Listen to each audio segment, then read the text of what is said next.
Wow, second most Game 7s in NHL history with 5 in 1992. It was 6. Pretty incredible stuff. The Calgary Flames and Dallas Stars end up pushing to a Game 7 after an absolute barn burner shot fest that was still filled with amazing goaltending. This game was on fire from the start. Daryl Sutter gave some great quotes after it. We're going to Game 7, and this Calgary Flames team, as Daryl Sutter says, will have to learn how to close out a playoff series as they haven't done it yet. Let's talk about it. 78 shots on goal, 40 for the Stars, 38 for the Flames. Superstars were on display. There were checks to the head. There were trips from the back. There was a whole bunch of drama going on in this game, but the biggest story is going to be Markstrom versus Oettinger. And at the end of the day, Oettinger outdueled Markstrom here. So I think Oettinger may actually be the MVP of the first round right now. If the Dallas Stars get through, he's absolutely my vote for MVP.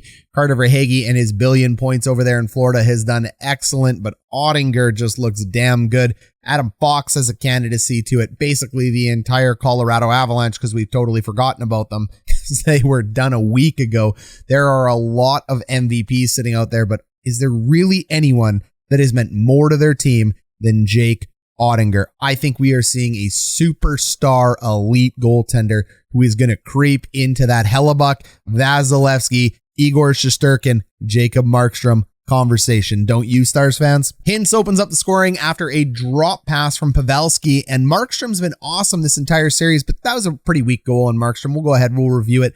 I don't sit here and normally blame goalies. Wait, yes, you do, like all the time. Yeah, okay, well, I mean, they're part of the team. They got a job to do. This one ends up going 5-hole. There wasn't a huge angle change here. I think Markstrom could have had this. This is the matter of life and death for the Calgary Flames.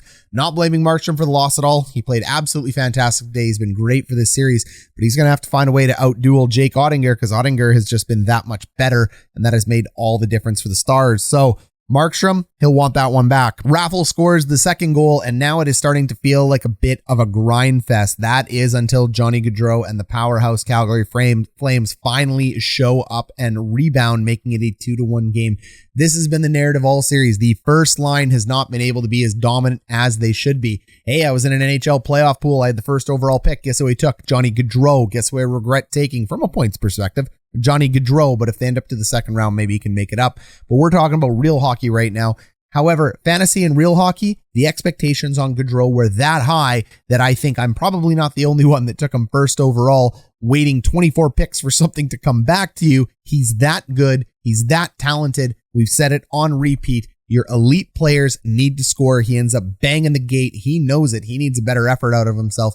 It doesn't matter what he does in his game. His job is to score. Results-based business. Calgary needs him to step up in a big way in Game 7 along with Lindholm and Tkachuk. That first line has to drive it home. You are developing your situation and your namesake for the rest of your career. If you can't deliver in the playoffs, nobody, zero people care about the regular season. You need to be able to deliver on a points per game basis in the playoffs, and you need to be able to win, right? Mikhail Backlund continues being hot, and the second line for the Flames, along with defenseman Rasmus Andersson, are doing a lot of the heavy lifting when it comes to scoring in this series. It feels like Backlund puts it in off a shot from Stone, assisted from Andersson. This has just been, Backlund's had a fantastic 2 games for the Flames. He's doing his job on the second line there. We already talked about the fact that the first line has to step up, but after that, it is Miro Heiskanen, the most elite defenseman in this series right now. One of my favorite defensemen in the NHL. I really struggle between, do I love Robertson or Heiskanen more? Last analysis, I said it was Robertson. He is so damn good.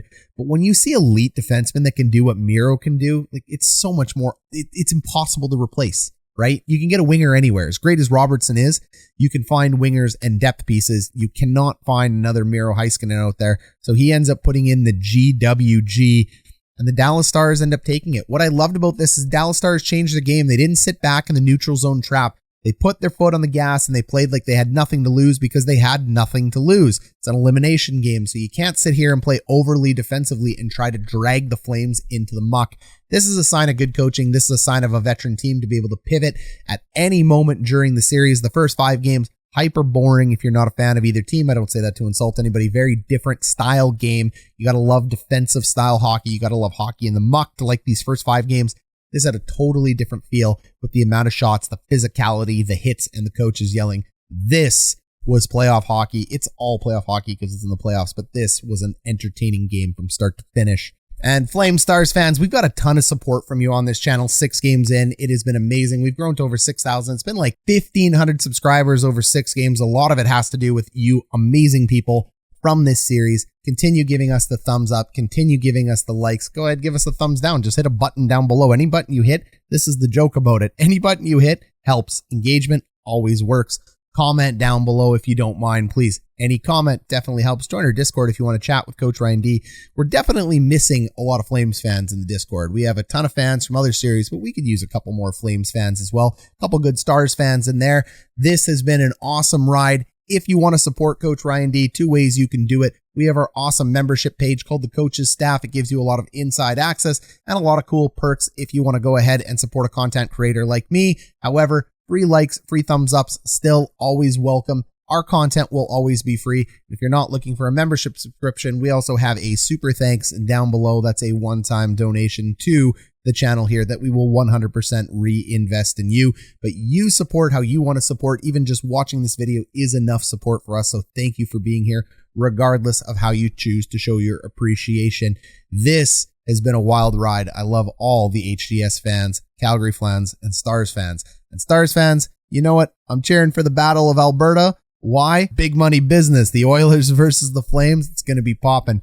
But if we end up with the Stars versus the Kings, we got a lot of great fans on both of those. And we're going to cover the hell out of this series because this is pro sports. It's not pro wrestling. The results aren't fixed. First thing we're going to take a look at is the head check because we always got to take a look at head checks, don't we? Everyone's got to have an opinion on it. Bang! If that is not vote ahead, I don't know what is. But here's the reality.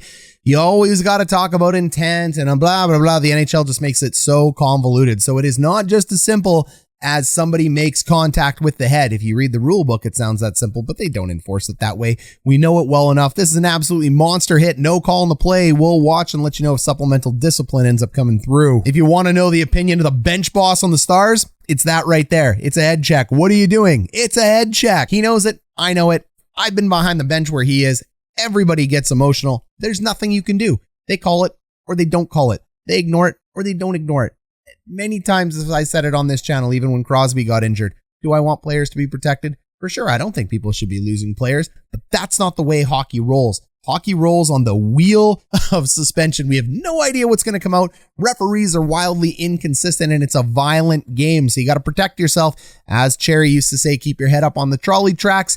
It's not victim blaming. It's like riding a motorcycle. Doesn't matter who's at fault. You're the one who's injured. So you got to be able to play with your head up. You got to know who's coming at all times. This is what makes playoff hockey playoff hockey. It is a big physical check. I'd be very surprised after the Trouba Crosby hit wasn't suspended if this has any discipline warranted. Scheifele made the same hit, 4-game suspension. Unbelievable. So you never know what you're going to get from the NHL in this, but hits like this change the series. You've heard me say this as well too. The only penalties that get called correctly, because here's the door off again, are trips and high sticks. So big check followed up by what they're going to call a trip. By the rule book, this is actually a slew foot, which is a major, but they're going to go ahead and call this a trip. Goes down like a sack of potatoes. That 2 minutes counts. The referee never mistrips, it feels like. If your feet touch their legs, if your stick touches their legs, if your stick goes up in their mouth, if your hands goes within their gloves, those are all calls that they will make all day, every day, consistently. When it comes to it, the reason I say it's called a slew foot, because it's a slew foot. But they don't call it that way. Just like they don't call a check from behind a check from behind. It's usually a board. They usually don't call a cross check. They call it a board or a rough, or sometimes a cross check. They just kind of pull out a call, and the NHL officials have a very different standard than Hockey USA or Hockey Canada or anyone you may have played for, unless you played pro hockey, in which case, please comment down below. Thanks for watching our channel. Beautiful little drop pass here by Pavelski. It happens because Calgary ends up backing into the zone too quick. You need your back checker to come over here and pick up Hintz. They don't do it. This is a 3-on-2. Calgary has every opportunity here to limit this shot on Markstrom or take it away. Now, the worst case scenario you wanted of 3-on-2 on this is you want to keep everybody to the outside. So the worst case scenario is you want your shot coming from somewhere around here. You do not want the puck going wide, and you do not want rebounds. So if you must give up a shot, and I believe Calgary could have prevented this shot, If you must give up a shot, you want to do it from the outside and trust your goalie. So Pavelski ends up dropping it. You can see he drives the mid lane. Driving after that is huge. He takes stick to face. Not a big deal. He's a tough guy, but it ends up clearing out the defenseman for the shot. There is not much angle here to shoot at except for the top right corner. Anything that isn't the top right corner should be Markstrom's, but that puck ends up squeaking in below his 5-hole. Every goalie here, comment down below. You will agree that is something Markstrom should have had. 1-0 Stars. The raffle goal here is going to give Daryl Sutter a heart attack. I mean, this is just something, if you're Sutter and you're a defensive coach and you're a coach that says do things the right way, this is going to piss you off. Number one, the puck transitions from offense to defense and somebody ends up changing instead of ensuring that the puck has gone deep into the zone. Pucks don't always go deep into the zone, but you don't want to be changing off something like this. Those are things that drive coaches bananas. They end up having an opportunity here in a 2-on-1 to be able to take this puck. Do not be reaching in. Take two strides, but you got two people reaching sticks in instead of taking strides. And you also have a player over here, Mr. Johnny Gaudreau, who is looking to pivot and score. That is why his feet are facing this direction. He is hoping that the 2-on-1 wins and that he can go ahead and transition to offense. This is not the way Daryl Sutter coaches hockey. We know he is defensive first. If he was Braden Point, meaning the best player on the Tampa Bay Lightning defensively right now, and not Johnny Gaudreau, he would have been continuing to make 5 hard strides down the middle of the ice and would have back-checked the hell out of this until his team turned over the puck. That is the difference between an offensive phenom that plays defensively like Point. Sure, he doesn't get 100 points, but the amount of points he keeps off the board, a lot of point for points, is equivalent to the 100 points Johnny Gaudreau puts up because you're looking to pivot, especially in the playoffs. You can't be doing this. You have 2 reachers in and a guy who is looking to go up offensively. If I'm Sutter, I am losing my mind. We all know there's nothing special to raffle, and this is what happens when it goes through. Look at Gaudreau again, still gliding. Nice back check, kid. Don't worry, somebody else will get it. It's not my job. Well, raffle ends up splitting the D because it's a bouncing puck. Gaudreau is still going to glide back. This is why wingers are nothing special compared to centermen or defensemen. Look, there can be elite wingers, but they tend to just hang up high by the blue line. I'm just picking on Gaudreau and wingers at this point. Raffle ends up blowing through, splitting the D on 2 defensemen. This looks like a Monty Python skit. We just need to go ahead and we need to put some music to it. Markstrom makes a beautiful save. This is an incredible move by Raffle. He crosses the Royal Road by making that move. So he ends up on the left side of the net to the right side of the net, crossing that Royal Road. It does not matter if you stick handle or pass across it. It is a very hard save for a goaltender to make. Even though Markstrom makes the first save, look at this. Nobody is there to pick up the rebound and they end up putting it in. Michael Raffle makes this 2-0. Flames fans, feel free to rant with me. I'm going to go ahead. I'm going to do it with you. You ready? 3, 2, 1. Are you freaking kidding me? We pay a guy this much money, he wants to make $12 million a year, can't even back check, Mr. 100 points. I thought he had some of the best defensive stats in the game. Me too. It's Mike. Oh, he was going to win a freaking Hart trophy on his plus minus because his defense was so damn good. And then he doesn't back check. Then we go ahead and cough up the puck. You have the audacity to change. You're going to reach in. It's a bouncing puck. No one is going to skate there. And then of course, Markstrom makes the first save. But why should we go ahead and help out our goalie when some dude that barely made the team on the 4th line ends up putting it in? He's not even one of the big names on Dallas. Oh, our team. I'm not even a Flames fan. Did I get it?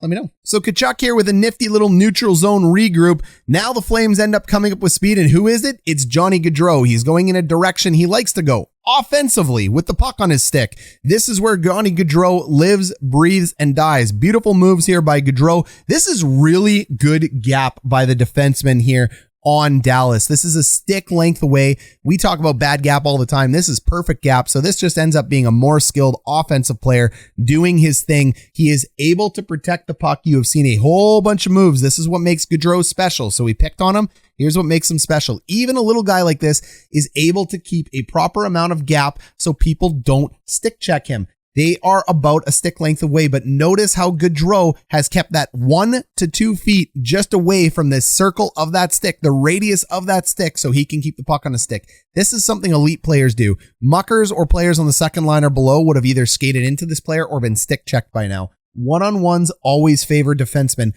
unless you are a guy as talented as Gaudreau. So very, very nice job offensively. He ends up sneaking it through here as that puck sneaks through. Bang! Goal for Calgary. Now we have a game. Maybe Sutter woke him up. This is how you got to beat Jake Oettinger. You're going to go from the top all the way to the bottom here. Normal power play setup, 1-3-1. We talk about this all the time. There is nothing special going on here. And by nothing special, I mean this is the setup every team in the NHL uses. You fire it over to your shooter. Backlund ends up putting it in. It is a power play where you need to do your damage. I don't believe it counts as a power play goal. It was just at the end. But that is how you beat Jake Oettinger. It's tied 2-2. Can the Calgary Flames close out the series? Dallas Stars' third goal here. I love this view, the goalie view. What you can see here is Markstrom standing big and tall. He is looking to look over the screen. He's trying to find the puck. Puck is up here with the Dallas Stars player. So Markstrom is looking to find it. That's why you get that big, tall, upright look. And then what you end up seeing Dallas doing is they transition it over to the left. Take a look at Markstrom here. This is why being a goalie is so hard. Beautiful push over here, trying to sneak his head around, trying to find that puck. If that puck actually ends up coming in the wrong direction or over to the middle here, Markstrom is going to be dead in the water. This is why being a goaltender is so tough. This is why we say your eyes are the most important, because if you can track that little black disc through all of these, you can stop and save the puck. So now you can see here it's moved forward. Markstrom has his eye on the puck. He can see this one. He knows where it is. As it moves to the top, look how elite this guy is. He's able to change transitions, get up into his stance, and see through this hole to find the puck. He doesn't know where the puck is at this point, but he knows it's somewhere up here. This is spelling trouble, especially when you have a guy like Heiskanen, who is that talented as an offensive defenseman in the back.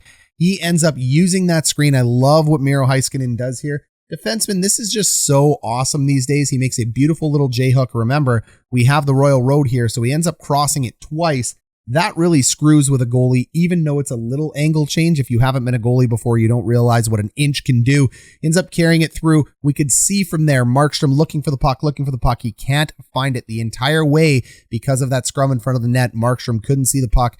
Heiskanen, super elite. Dallas takes the W on the back of that goal. And that is all she wrote. Thanks for being here, team. Subscribe, like, join. We'll catch you in the next one, which is Game 7.